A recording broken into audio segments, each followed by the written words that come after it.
Laikā, kad vairāk domājam par ziemai atbilstošām aktivitātēm, Lubāna Mitrāja turisma informācijas centrā jau tagad gatavojas nākamajai turisma sezonai. Lai Latvijas lielākā ezera apmeklētājiem būtu ērti pieejamas un uzglabājamas laivas, vietā, kur Aiviekste uzsāk savu tecējumu, šonedēļ ir atklāta laivu piestātne. Nododam eksploatācijā laivu piestātni pie Lubāna Mitrāja turisma informācijas centra. Objekts unikāls ar to, ka viņi mums ir peldoša laivu piestātne uz pontoniem. Par cik Lubānas ezera līmenis mīl svārstīties pa dažu metru robežās, bija jādomā par to, lai visos gada apstākļos būtu kvalitatīvi pieejams mūsu šis pakalpojums, ko mēs piedāvāsim. Vietu, kur uzglabāt laivas, Lubāna ezera turisma un informācijas centram vajadzēja jau sen.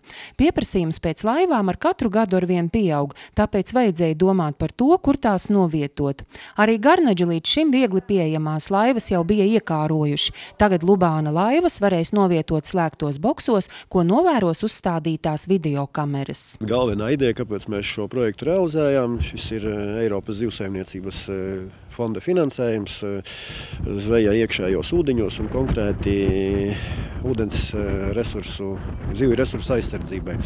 Jo tas ir sadarbībā arī ar dabas aizsardzības pārvaldi, kas mums šeit veic kontrolējošo funkciju Lubāna ezerā. Šoziem jaunā laivu novietne gan stāvēs vēl tukša, jo, lai arī izmēros neliela, jaunbūve ir unikāla ar to, ka tā uzbūvēta vietā, kur stingra pamata vietā ūdens līmenis var svārstīties pat vairāku metru līmenī. Šogad objekts tāds viņš arī paliks.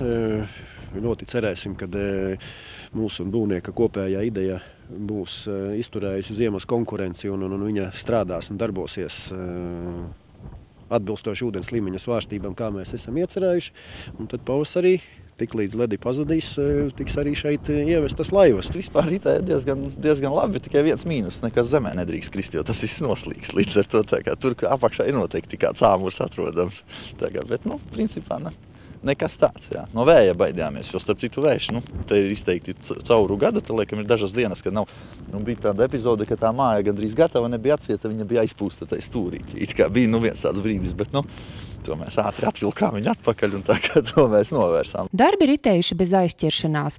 Ēkas būvniecība prasījusi 1,5 mēneša un projekts īstenots pateicoties Eiropas zivsaimniecības fonda finansējumam vairāk nekā 13 000 latu apmērā, no kuriem 10% sedz arī novada pašvaldība.